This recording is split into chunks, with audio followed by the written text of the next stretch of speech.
Hello friends, आप सभी लोगों का स्वागत है आपके अपने यूट्यूब चैनल मैथ क्लासेस विद्या विषय में। तो फ्रेंड्स, आज के वीडियो सेशन में हम कवर करने वाले हैं 30 सितंबर 2024 के मोस्ट इम्पोर्टेंट करंट अफेयर्स के क्वेश्चन। और फ्रेंड्स, इस वीडियो का पीडीएफ आपको हमारे टेलीग्राम चैनल पे मिल जाएगा, जिसका लिंक डिस्क्रिप्शन में दिया गया है। वहाँ से आप इसे इजीली डाउनलोड कर सकते हैं। तो चलिए फ्रेंड्स, आज के सेशन को करते हैं स्टार्ट।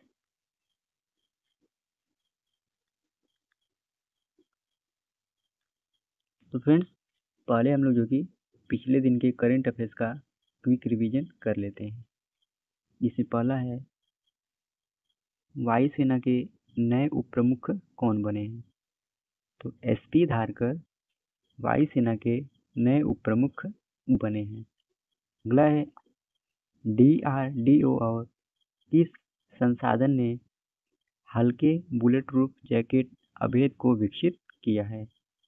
तो आईआईटी दिल्ली ने डीआरडीओ के साथ मिलकर नए हल्के बुलेट प्रूफ जैकेट अभेद को विकसित किया है। अगला फ्रेंड्स, हाल ही में जस्टिस सुरेश कैत किस राज्य की हाई कोर्ट के चीफ जस्टिस बने हैं? तो यह मध्य प्रदेश राज्य के हाई कोर्ट के चीफ जस्टिस बने हैं। अगला फ्रेंड्स, हाल ही में भारत और म्यांमार संयुक्त व्यापक समिति की 8वीं बैठक कहाँ आयोजित की गई है? तो फ्रेंड्स, इस समिति की 8वीं बैठक नई दिल्ली में आयोजित की गई है। अगला फ्रेंड्स, राष्ट्रीय अंत्योदय दिवस 2024 कब मनाया गया है? तो 25 सितंबर को अभी हाल ही में राष्ट्रीय अंत्योदय दिवस मनाया गया है। अगला फ्रेंड्स, हाल ही में विश्व पर्यटन दिवस कब मनाया गया है? तो 27 सितंबर को अभी हाल ही में विश्व पर्यटन दिवस मनाया गया है। आगे चलते हैं। हाल ही में प्रधानमंत्री नरेंद्र मोदी ने कहा समिति ऑफ द फ्यूचर को संबोधित किया है? तो नरेंद्र मोदी ने इसका संबोधन न्यूयॉर्क में किया है। अगला है, किस मंत्री ने फैशन वेब पोर्टल परिधि 24x25 को लॉन्च किया है? तो इसको गिरिराज सिंह ने लॉन्च किया है। हाल ही में किसे ICC life time achievement award 2023 से किसे सम्मानित किया गया है? तो दीपक सिंह मेहता को ICC life time achievement award 2023 से सम्मानित किया गया है। अगला फिर, टाटा स्टील ने भारत की सबसे बड़ी ब्लास्ट फर्नेस सुविधा कहाँ प्रारंभ की है? तो यह उड़ीसा राज्य के कलिंग नगर में इस सुविधा की प्रारंभ की गई है। अगला फिर, हाल ही में किस देश के क्रिकेटर साकिब अल हसन ने T20 अंतर्राष्ट्रीय क्रिकेट से संन्यास लेने की घोषणा की है? तो बांग्लादेश के ऑलराउंडर साकिब अल हसन ने T20 अंतर्राष्ट्रीय क्रिकेट से संन्यास लेने की घोषणा की है। अब चलिए फ्रेंड्स, हम लोग जो कि आज के सेशन को कवर कर लेते हैं, जिसमें पहला है, एशियाई सर्वोच्च लेखा परीक्षा संस्थान संगठन के अध्यक्ष कौन बने हैं? तो इसका सही विकल्प हो जाएगा फ्रेंड्स ए, यानी गिरीश चंद्र मुर्मू अभी हाल ही में एशियाई सर्वोच्च लेखा परीक्षा संस्थान संगठन के अध्यक्ष चुने गए हैं। आइए विस्तार समझते हैं फ्रेंड्स। भारत के नियंत्रक एवं महालेखा परीक्षक गिरीश चंद्र मुर्मू को 2024 से 2027 तक के लिए एशियाई सर्वोच्च लेखा परीक्षा संस्थाओं के संगठन का इनको अध्यक्ष चुना गया है। और फिर एशियाई सर्वोच्च लेखा परीक्षा संस्थान संगठन की 16वीं सभा दिल्ली में आयोजित की गई थी। और फिर एशियाई सर्वोच्च लेखा परीक्षा संस्थान संगठन की स्थापना कब हुई है? तो इसकी स्थापना वर्ष 1979 में 11 सदस्यों के साथ हुई थी। फ्रेंड्स, इसके वर्तमान में कुल सदस्य कितने हैं? तो कुल इसके वर्तमान में 48 एशियाई देश इसके सदस्य हैं। और इसका मुख्य कार्य क्या है? तो इसका मुख्य कार्य लेखा परीक्षा क्षेत्र में अनुसंधान को बढ़ावा देना इसका मुख्य कार्य है। अगला प्रश्न है फ्रेंड, जापान के नए प्रधानमंत्री कौन बने? तो इसका सही विकल्प हो जाएगा फ्रेंड्स डी, यानी शिगेरू इशिबा, जो कि अभी हाल ही में जापान देश के नए प्रधानमंत्री चुने गए हैं। आइए विस्तार से समझते हैं फ्रेंड्स। पूर्व रक्षा मंत्री शिगेरू इशिबा जापान के नए प्रधानमंत्री बने हैं और इन्होंने फ्रेंड्स किसका स्थान लिया है? तो इन्होंने फूमियो किशिदा का स्थान लिया है। और फिर जापान जो कि एशिया का देश है, और जापान के प्रधानमंत्री कौन है फ्रेंड? तो शिगेरू इशिबा, जो भी हाल ही में नए निर्वाचित हुए हैं। और फ्रेंड्स, जापान की राजधानी कहाँ है? तो टोक्यो है। और जापान की मुद्रा क्या है? तो ये जापान की मुद्रा है। और ये आप लोगों को जापान का मैप दिख रहा होगा ग्लोब में। ये जो आप लोगों को रेड कलर में दिख रहा है, ये जापान का मैप है। अगले प्रश्न पे चलते फ्रेंड्स। अगला प्रश्न है, सीएम 7 योजना किस राज्य में शुरू की गई है? इसमें सही विकल्प हो जाएगा फ्रेंड्स बी, यानी त्रिपुरा राज्य में अभी हाल ही में सीएम 7 योजना शुरू की गई है। आइए विस्तार समझते हैं। त्रिपुरा सरकार ने सीएम 7 योजना शुरू की है। त्रिपुरा के मुख्यमंत्री माणिक साहा ने उच्च शिक्षा के लिए मेधावी छात्र का समर्थन करने के लिए एक नई योजना सीएम 7 योजना की शुरुआत की है। और फिर सीएम 7 योजना उन मेधावी छात्रों का समर्थन करेगी जिन्हें वित्तीय सहायता की आवश्यकता है। और फिर इस योजना को 200 छात्राओं को 60,000 रुपए की वित्तीय सहायता प्रदान करने के लिए डिजाइन किया गया है, जिसमें फ्रेंड्स छात्रों को 5,000 रुपए प्रति माह दिए जाएंगे। ओके फ्रेंड्स, ये है त्रिपुरा का मैप। अब ये भारत के मैप में ये आप लोगों को जो रेड कलर में दिख रहा है, ये त्रिपुरा का मैप है। और त्रिपुरा की स्थापना कब हुई है? तो 21 जनवरी 1972 ईस्वी में त्रिपुरा राज्य की स्थापना हुई है। और त्रिपुरा की राजधानी कहाँ है फ्रेंड्स? तो अगरतला है। और त्रिपुरा के वर्तमान मुख्यमंत्री कौन है? तो डॉक्टर माणिक साहा त्रिपुरा के वर्तमान मुख्यमंत्री हैं। और त्रिपुरा के वर्तमान राज्यपाल कौन है फ्रेंड? तो इंद्रसेन रेड्डी नल्लू त्रिपुरा राज्य के राज्यपाल हैं। अगले प्रश्न चलते हैं। अगला प्रश्न है, वैश्विक नवाचार सूचकांक 2024 में भारत ने कौन सा स्थान हासिल किया है? तो इसमें सही विकल्प हो जाएगा फ्रेंड्स डी, यानी 39वां स्थान हासिल किया है। आइए विस्तार समझते हैं। 2024 वैश्विक नवाचार सूचकांक में भारत को 39वां स्थान दिया गया है।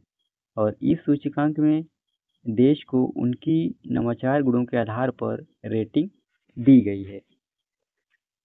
और फिर स्विट्जरलैंड लगातार 14वें साल शीर्ष स्थान हासिल किया है।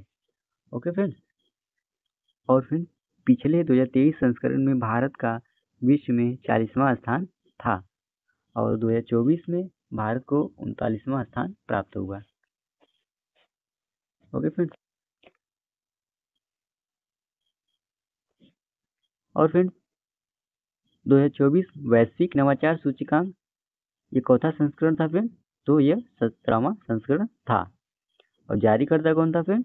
तो विश्व बौद्धिक संपदा संगठन इसको जारी करता है। और फिर शीर्ष 3 देशों को हम लोग देख लेते हैं। इसमें पहला स्थान किसने हासिल किया था? तो यह स्विट्जरलैंड ने पहला स्थान इसमें हासिल किया था। इसके बाद दूसरे स्थान पर था फिर स्वीडन, जिसने दूसरा स्थान हासिल किया था। और तीसरे स्थान पर था फिर संयुक्त राज्य अमेरिका। और फिर भारत का स्थान था 39वां था। और अंतिम स्थान फिर किसका था? तो अंगोला देश का था, जो 133वें स्थान पर था। अगले प्रश्न पे चलते हैं फ्रेंड्स। अगला प्रश्न है, कौन कंबोडिया में भारतीय राजदूत नियुक्त हुए हैं? तो इसमें सही विकल्प हो जाएगा फ्रेंड्स डी, कंबोडिया में भारत के नए राजदूत नियुक्त हुए हैं। आइए विस्तार समझते हैं फ्रेंड्स। बी, वनलाल वन्ना को कंबोडिया में भारत का अगला राजदूत नियुक्त किया गया है। और फिर 1998 बैच के भारतीय विदेश सेवा अधिकारी वर्तमान में मंत्रालय में संयुक्त सचिव हैं। और फिर इन्होंने किसका स्थान लिया है? तो इन्होंने देवयानी उत्तम होम रागड़े का स्थान लिया है। ओके फ्रेंड्स, अगले प्रश्न चलते हैं। अगला प्रश्न फ्रेंड, हाल ही में कहाँ 20वें दिव्य कला मेले का उद्घाटन हुआ है? तो इसका सही विकल्प हो जाएगा फ्रेंड्स बी, यानी पुणे में अभी हाल ही में 20वें दिव्य कला मेले का उद्घाटन हुआ है। आइए विस्तार समझते हैं। दिव्यांगजनों की प्रतिभा और उद्यमशीलता को बढ़ावा देने के लिए समर्पित राष्ट्रीय स्तर के मेले दिव्य कला के मेले के 20वें संस्करण का उद्घाटन किया गया है। अच्छा फ्रेंड्स, किसके द्वारा इस मेले का उद्घाटन किया गया है? तो फ्रेंड्स, केंद्रीय सामाजिक न्याय एवं अधिकारिता मंत्री डॉक्टर वीरेंद्र कुमार ने महाराष्ट्र के पुणे में 20वें दिव्य कला मेले का उद्घाटन किया है। ओके फ्रेंड्स, अगले प्रश्न में चलते हैं। अगला प्रश्न है, जापान के निगाटा में योगिबो एथलेटिक्स चैलेंज कप 2024 मीट में पुरुषों की 5000 मीटर स्पर्धा में स्वर्ण पदक किसने जीता है? तो इसका सही विकल्प हो जाएगा फ्रेंड्स सी, यानी गुलवीर सिंह ने एथलीट्स चैलेंज कप 2024 में स्वर्ण पदक जीता है। आइए विस्तार समझते हैं। गुलवीर सिंह एक भारतीय एथलीट है। और फिर गुलवीर सिंह का जन्म पश्चिमी उत्तर प्रदेश के अतरौली जिले के सिरसा गांव में हुआ था। और गुलवीर सिंह ने फिर जापान के निगाटा में योगिबो एथलीट चैलेंज कप 2024 मीट में पुरुषों की 5000 मीटर स्पर्धा में राष्ट्रीय रिकॉर्ड बनाया। गुलवीर सिंह ने फिर 2016 में एथलीट्स में अपना करियर की शुरुआत की थी। और गुलवीर सिंह ने कई राष्ट्रीय और अंतर्राष्ट्रीय पदक भी जीते हैं फ्रेंड।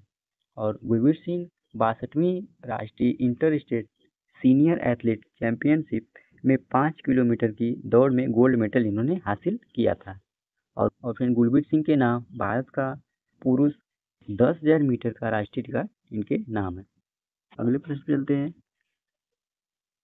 अगला प्रश्न है, किस राज्य ने नीलगाय और जंगली सूअरों के आतंक से निजात पाने के लिए उन्हें मारने की अनुमति देने का फैसला किया है? इसका सही विकल्प हो जाएगा फ्रेंड्स बी, यानी बिहार सरकार ने अभी हाल ही में नीलगाय और जंगली सूअरों के आतंक से निजात पाने के लिए उन्हें मारने की अनुमति देने का फैसला किया है। आइए विस्तार समझते हैं। बिहार सरकार ने नीलगाय और जंगली सूअरों के आतंक से निपटने के लिए इन जानवरों को मारने का फैसला किया है। इस फैसले के तहत राज्य के 5 जिलों में नीलगाय और जंगली सूअरों को मारने का अभियान शुरू किया जाएगा। इसमें जिले कौन कौन से हैं? तो पूर्वी चंपारण, बक्सर, वैशाली, समस्तीपुर और सिवान जिले में इसकी शुरुआत हुई है। अगले प्रश्न चलते फ्रेंड्स। हाल ही में किस देश के क्रिकेटर ड्वेन ब्रावो ने क्रिकेट के तीनों प्रारूपों से संन्यास लेने की घोषणा की है? तो इसका सही विकल्प हो जाएगा फ्रेंड्स ए, यानी वेस्टइंडीज के स्टार ऑलराउंडर ड्वेन ब्रावो ने क्रिकेट के तीनों प्रारूपों से संन्यास लेने की घोषणा की है? आइए विस्तार समझते हैं फ्रेंड्स। 38 वर्षीय ब्रावो 2019 में संन्यास से बाहर आए और T20 विश्व कप 2021 में अपने खिताब का बचाव करने वाली वेस्टइंडीज टीम के प्रमुख सदस्य रहे।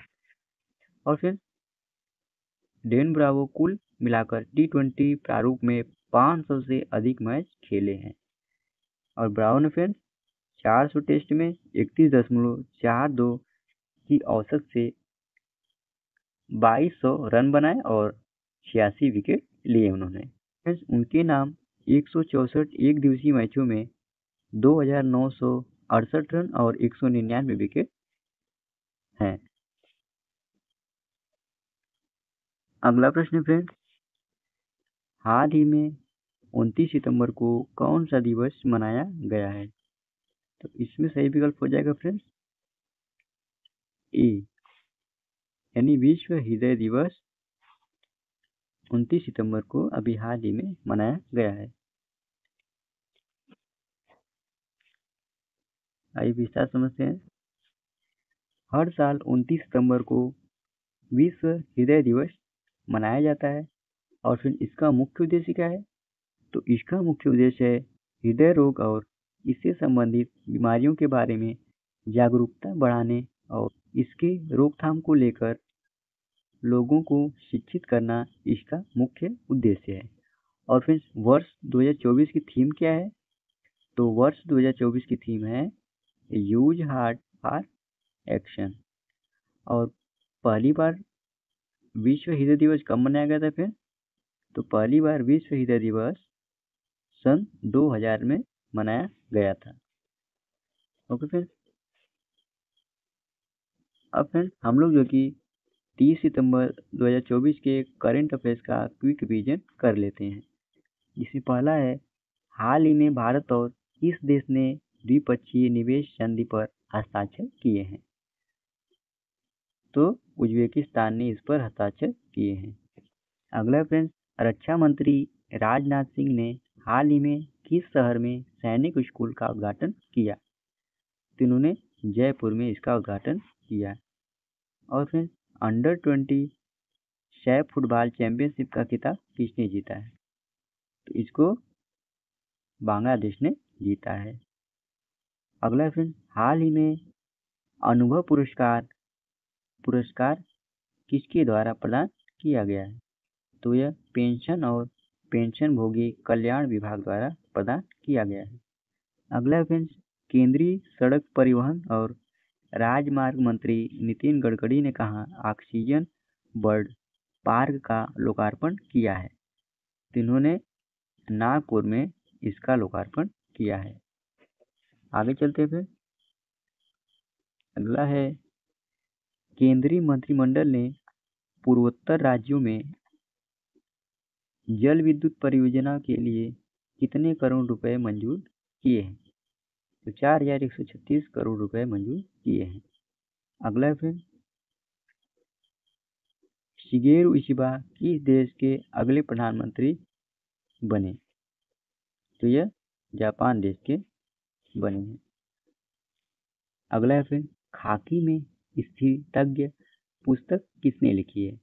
तो इसको फ्रेंड्स अनिल रतूड़ी ने लिखी है। अगला फ्रेंड्स, अंतर्राष्ट्रीय सूचना पहुंच दिवस किस उद्देश्य से मनाया जाता है? तो यह सूचना की सार्वभौमिक पहुंच के उद्देश्य से मनाया जाता है। और फिर आयुष्मान भारत डिजिटल मिशन का प्रमुख उद्देश्य क्या है? तो इसका प्रमुख उद्देश्य फ्रेंड डिजिटल स्वास्थ्य सेवाएं प्रदान करना। ओके फ्रेंड, तो इसी के साथ ही ये आज का हमारा डेली करंट अफेयर्स का सेशन समाप्त होता है। आशा करते हैं आज का आपको सेशन अच्छा लगा होगा। और फिर इस वीडियो का PDF आपको हमारे टेलीग्राम चैनल पे मिल जाएगा, जिसका लिंक वीडियो के डिस्क्रिप्शन में दिया गया है। और फिर अगर सेशन अच्छा लगा होगा तो शेयर और सब्सक्राइब करना ना भूलें। तो आज के लिए इतना ही। जय हिंद, वंदे मातरम।